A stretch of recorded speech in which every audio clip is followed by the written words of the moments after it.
আর মাত্র কদিন পরেই ঈদ উল ফিতর। ঈদকে কেন্দ্র করে 1,20,00,000-এর মতো মানুষ ঢাকা ছেড়ে যায় আর 30 লাখের মতো মানুষ ঢাকায় আসে। অল্প সময়ে অনেক মানুষের চাপের কারণে মহাসড়কগুলোতে তৈরি হয় যানজট। এতে দীর্ঘ ভোগান্তিতে পড়েন যাত্রীরা। আসন্ন ঈদ উল ফিতরে সড়কপথে যাত্রীরা যাতে ভোগান্তিতে না পড়েন সেজন্য নানা ধরনের ব্যবস্থা গ্রহণ করা হয়েছে।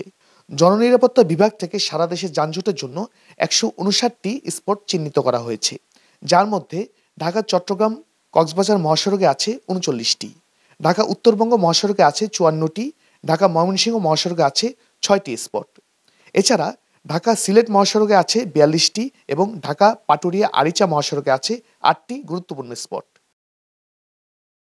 এবারের ঈদের সবচেয়ে বেশি যানজটের আশঙ্কা করা হচ্ছে ঢাকা টাঙ্গাইল ঢাকা সিলেট মহাসড়কে। বিশেষ করে ঢাকা সিলেট মহাসড়কের অনেক জায়গায় খানাখন্দ আছে। এছাড়া ঢাকা ময়মনসিংহ মহাসড়কের পাশে বাজার বসে যানজটের সৃষ্টি হয়। লালমনিরহাট বুড়িমারি 2 লেনের সড়কের অবস্থাও খুবই শোচনীয়। অবস্থা যাই হোক, কোনো রকম ছাড় দিতে নারাজ মন্ত্রণালয়গুলো। দেশবাসীর ঈদযাত্রাকে কেন্দ্র করে যাতে কোনো ভোগান্তি না হয় সেই বিষয়ে নেওয়া হয়েছে নানা পদক্ষেপ। এদিকে আসন্ন পবিত্র ঈদ উল ফিতর উপলক্ষে 7 দিনের জন্য বিশেষ তদারকি থাকবে বলে জানিয়েছেন সড়ক পরিবহন সেতু এবং রেলপথ মন্ত্রণালয়ের উপদেষ্টা মোহাম্মদ ফাউজুল কবির খান। তিনি বলেন, ঈদে হাইওয়েগুলোতে গাড়ি চলাচলের নিরাপত্তায় ও ডাকাতি কমাতে পুলিশের সংখ্যা বাড়ানো হবে। পাশাপাশি বাড়তি ভাড়া আদায় বন্ধ, সড়কের চাপ কমাতে ট্রাক লরির মতো ভারী যান চলাচল সীমিত করা হবে। যে হাট বাজারগুলো আছে অন্তত ঈদের এই সময়টা হাট বাজার যাতে ওখান থেকে সরিয়ে নেওয়া হয় যাতে যাতায়াত, এবং এই যে ঢাকা বাইপাস এটাও সাময়িকভাবে খুলে দেওয়া হবে যাতে ঢাকা বিআরটি এটাকেও আমরা ওই একদিক থেকে যাতায়াতের ব্যবস্থা করবো যাতে যাতায়াতটা স্মুথ হয়।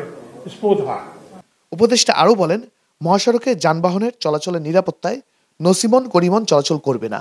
এছাড়া হেলমেটবিহীন মোটরসাইকেল ব্যবহার করা যাবে না। পদ্মা সেতুতে সর্বোচ্চ গতিসীমা 80 করা হয়েছে। পদ্মা সেতুতে ওই যে যাতায়াতের যে সীমা যেটা 60 ছিল সেটাকে 80 করা হবে যাতে যানজট না হয়, যাতে গাড়ি আটকে না থাকে আর কি। এই বিষয়ে যোগাযোগ বিশেষজ্ঞ সাইফুন নেওয়াজ বলেন, গত কয়েক বছর ধরে বিভিন্ন পদক্ষেপ নেওয়ায় ঈদের সময় মহাসড়কগুলোতে যানজট আগের থেকে অনেক কমেছে। বিশেষ করে ঢাকা থেকে বের হওয়ার রাস্তাগুলো ঠিকভাবে নিয়ন্ত্রণ করা গেলে যানজট অনেকটা নিয়ন্ত্রণ করা সম্ভব।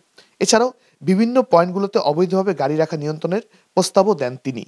ঢাকা থেকে বের হওয়ার মুখে এবং আসা যাওয়ার যেই এন্ট্রেন্সগুলো রয়েছে সেখানে যানজট হওয়ার সম্ভাবনা রয়েছে। পাশাপাশি ইন্টারসেকশনগুলোতে যদি গাড়ি দাঁড়িয়ে থাকে তো সেইটা যানজট তৈরি হতে পারে। পাশাপাশি মোটরসাইকেলের যেই আধিক্যটা, অর্থাৎ দূরের যাতে মোটরসাইকেলের চলাচলটাকে নিরুৎসাহিত করা প্রয়োজন এবারও, তা না হলে এই অধিক সংখ্যক মোটরসাইকেলগুলো দেখা যাবে টোল প্লাজা বা বিভিন্ন যেই আমার ব্রিজগুলো রয়েছে সেখানে যানজট তৈরি করতে পারে। অন্যান্য বারের থেকে এবার ঈদের ছুটির সময় বেশি হয়, যানজট কম থাকবে বলে আশাবাদ ব্যক্ত করেন তিনি। শাহরিয়ার জামান দ্বীপ, ভিউজ বাংলাদেশ, ঢাকা।